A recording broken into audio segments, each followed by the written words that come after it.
Let's look at question 8 on vector quantity. A swimmer is capable of swimming at 1.4 meters per second in still water. A. How far downstream will he land if he swims directly across a 180-meter wide river?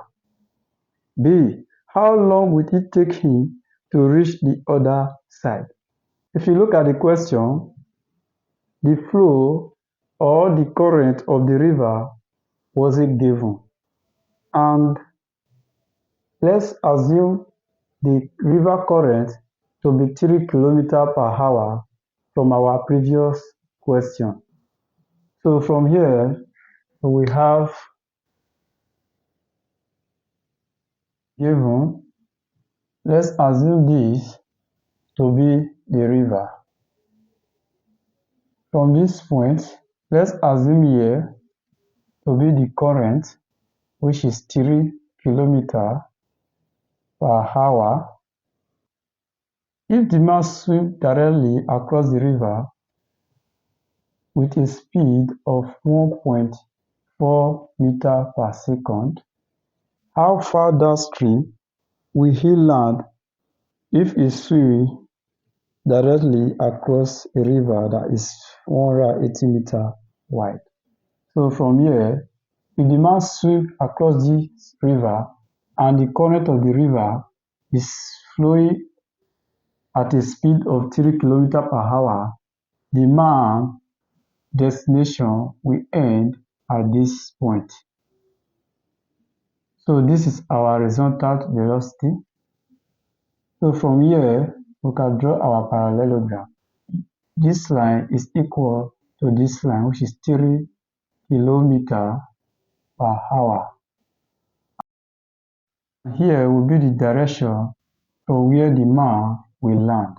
This is our velocity vector diagram. So let's talk about the displacement. From this point is 180 meters. And if the man swims directly across the river, the man will land at this new position. This is the direction from that position. So we are asked to find the distance, which is in meter, from here to here. If you look at this question, we have similar triangle. So from here, we can find our displacement, which is S in meter. So this will now be S in meter over 3 km per hour. If we are to convert this 3 km per hour to meter per second, this will now be 3 times 1000 over 60 times 60. This will give us 0.83, which is approximately to 0.8 meter per second. So our speed will now be 0.8 meter per second, which is equal to this line, which is 180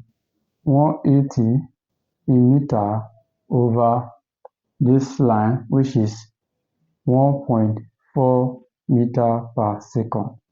When you cross multiply, our S will now be equal to 180 times 0.8 divided by 1.4. This will give us 102.86 meters.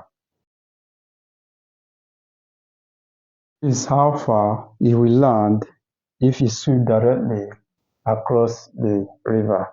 So for us to find the time taken to reach the other side, which is the time from here to here, T. From here, we can use this line, which is the velocity for this, and the displacement for this to get our time. velocity is equal to displacement over time.